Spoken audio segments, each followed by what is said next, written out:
Fabio Ochoa Vázquez puso fin a más de un lustro de vida en la clandestinidad. Al entregarse a la justicia colombiana, el 18 de diciembre de 1990, en el municipio de Caldas, abriendo el camino para el sometimiento posterior de sus otros dos hermanos. Jorge Luis Ochoa Vázquez. Considerado, por las autoridades como el más próximo a Pablo Escobar Gaviria, se entregó el 15 de enero de 1991 a la justicia para acogerse a los decretos, firmados por el entonces presidente César Gaviria Trujillo, mediante el decreto 2047 y sus reglamentarios 3030 y 303. La entrega de Ochoa, de 42 años, ocurrió en el municipio de Caldas, Antioquia.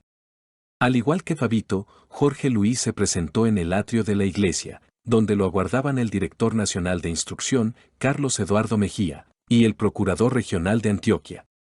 De allí fue conducido de inmediato a Medellín, donde rindió su primera declaración ante un juez de orden público. Concluida la diligencia, fue confinado, junto a su hermano. Antes se habían entregado Gonzalo Mejía Sanín, Eduardo Tribín, José Otoniel Vanegas Pérez, Gonzaga de Jesús Pérez Rincón y Gustavo Garzón. Todos cercanos al clan Ochoa.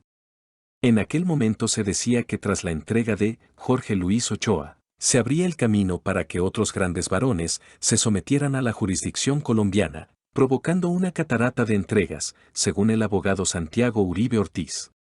El 16 de febrero de 1991 en Turbo, Urabá, se produjo la entrega de Juan David Ochoa Vázquez, el mayor de los hermanos y el de más bajo perfil también, acogiéndose a los decretos de rebaja de penas expedidos por el gobierno. Desde el año 1974, los Ochoa Vázquez eran investigados por distintas agencias en Estados Unidos, quienes los reclamaban en extradición al igual que España e Italia. Al acogerse a los decretos presidenciales, lograron evitar la temida extradición. Jorge Luis Ochoa Vázquez y sus hermanos Juan David y Fabio procedían de familia aristócrata y terrateniente de Antioquia. Los toros y los caballos de paso fino fueron siempre la predilección de estos. Jorge Luis, quien abandonó los estudios a temprana edad, comenzó a trabajar en las labores del campo, la crianza de caballos y haciendo las veces de meseros en locales gastronómicos de la familia. Más tarde emigró a Texas, Estados Unidos, donde ya habitaban algunos parientes. Y en pocos años organizó personalmente las conexiones que lo volvieron un hombre importante. Allí se contactó con un viejo amigo de la infancia llamado Rafael Cardona Salazar, quien llevaba un tiempo residiendo en Miami. Puerto Rico se había vuelto su centro de operaciones central. Allí conoció a Max Mamostin, ingeniero mecánico de profesión, quien le ayudaría a perfeccionar el lucrativo negocio, que los volvió millonario. Para esos momentos tanto Fabito como Juan David eran parte activa del negocio. Su sociedad con Pablo Escobar los llevó a ser considerado uno de los hombres más ricos del mundo. Y si bien a Jorge Luis lo acompañaba la fama de ser un hombre bonachón, a través de testimonios, la justicia llegó a la conclusión de que eran igual de peligrosos que Pablo. A través de muchos de sus conocidos, en la política y en la aristocracia colombiana, los hermanos Ochoa Vázquez lograron grandes beneficios en la justicia y cierta protección mediática de los medios, quienes parecían haberse olvidado del tamaño de los personajes que se trataban. Jorge Luis Ochoa, Juan David y Fabio, integrantes del llamado Clan Ochoa, fueron condenados el 15 de junio de 1993 a purgar 8 años y 3 meses de cárcel, con una multa de 100 salarios mínimos y a entregar a la nación la hacienda La Clara, en Coudasa, y cuyo valor se estimó en 2.000 millones de pesos de la época. Suma que parecía irrisoria para el poder económico que poseían. Los Ochoa negociaron su pena con la Fiscalía General de la Nación en audiencias especiales llevadas a cabo en Medellín. Su sentencia fue reducida a 34 meses por trabajo, estudio y por los beneficios concedidos a raíz de la visita del Papa a Colombia. Tras pasar un tiempo en la cárcel, donde dedicaron parte del tiempo a trabajar en la fabricación de artículos de cuero, para una fábrica de Medellín, además, 3 profesores les dictaban clases de inglés y computadores. Como parte de la reinserción, quedaron en libertad el 29 de julio de 1996. Alejados del mundo que los llevó a la cárcel, continuaron sus días como millonarios, sin deberle nada a la justicia, pero con la condena social en sus espaldas.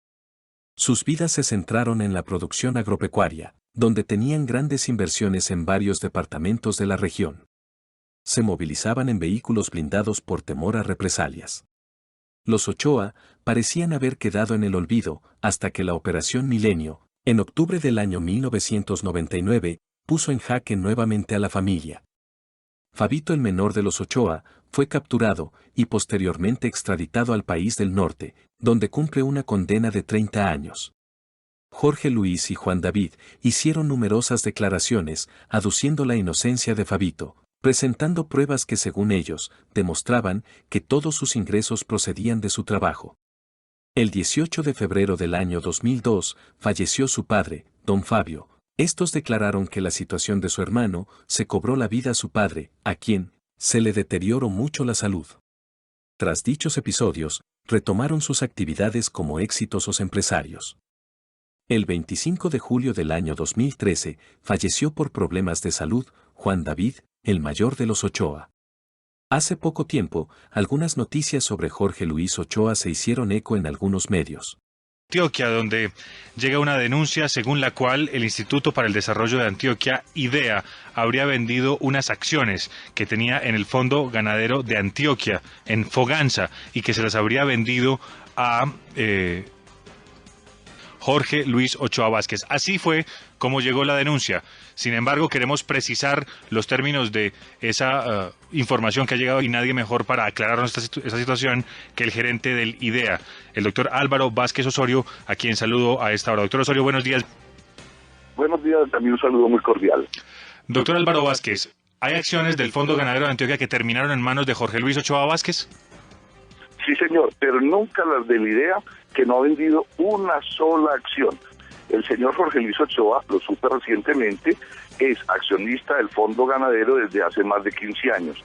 Y unas acciones que eran de la Fundación Bertarias, de una negociación que se hizo hace algo parecido a 2 años, terminaron en manos del señor Jorge Luis Ochoa. Nunca ninguna acción del Instituto para el Desarrollo de Antioquia. Sin embargo, doctor Vázquez, entonces sí es cierto que el IDEA comparte, digamos, propiedad del Fondo Ganadero de Antioquia con Jorge Luis Ochoa Vázquez. Sí, señor, eso es cierto, y como le digo, desde hace más de 15 años. El 37% de las acciones del Fondo Ganadero de Antioquia de Foganza S.A. le pertenece al Departamento de Antioquia a través del IDEA. ¿A usted tiene una opinión sobre eso? Es decir, usted como gerente del IDEA, que tiene una entidad, una de las más queridas, patrimonio de los antioqueños, ejemplo en el país, ¿tiene una opinión acerca de tener que sentarse en la misma mesa de propietarios de un instituto, de una entidad como el Fondo Ganadero, con ese señor, con Jorge Luis Ochoa Vázquez? Nunca me he sentado a la mesa con el señor a quien no conozco, pero no deja de ser mortificante, obviamente, que aparezcan estas situaciones y más que pretendan presentarle a la opinión pública que fue la idea, que no ha vendido una sola de sus acciones, al contrario, ha incrementado su participación en el fondo a ese señor. Los libros de la IDEA son documentos públicos y como tal están a disposición de quien quiera solicitarlos, y en el propio Foganza, a través del libro de accionistas, se podrá verificar si el IDEA ha vendido alguna de sus acciones. ¿Sus asesores jurídicos le han dicho si el señor Jorge Luis Ochoa Vázquez tiene alguna cuenta pendiente con la justicia o si por el contrario puede, digamos, participar libremente en este tipo de sociedades sin que haya sobre él sospecha alguna? Cuando nosotros nos enteramos, o yo específicamente, el año pasado, que digamos fue tal vez a comienzos del año que me dijeron que se hacía parte, yo pregunté y me dijeron no tiene ningún problema. Esto surgió porque Foganza ha estado planificando la emisión de un nuevo paquete accionario y cuando solicitó el permiso a la Superintendencia Financiera, la Super solicitó a la administración de Foganza que certificara en qué condiciones o circunstancias el señor Ochoa había adquirido esas acciones. Entonces ahí fue donde supimos y preguntamos, pero la explicación que en la Junta Directiva de Foganza se nos dio era que el señor no tenía ninguna cuenta con la justicia y que no había ningún elemento o fórmula como para excluirlo. Además nadie propuso actuar en ese sentido, que él tenía ese porcentaje de las acciones, pero que no había ningún problema, que él teóricamente con lo que a mí me dijeron fue el señor pagó unos años de cárcel y entregó unos bienes a la justicia y ya pagó su cuenta con la sociedad. Pero nosotros nunca, como no fuimos nosotros vendedores ni partícipes en esa transacción, no nos correspondía a nosotros el cuestionamiento frente a la compra. Obviamente, si el IDEA va a hacer una transacción, siempre tiene un sistema de administración de riesgo al interior del instituto, que es el que verifica toda la posibilidad, tanto jurídica como de orden hasta de opinión pública, de los pasos que debe dar. Lo cierto es que al día de hoy, a sus 72 años de edad, el patriarca del clan Ochoa sigue disfrutando de su fortuna y de sus prósperos negocios.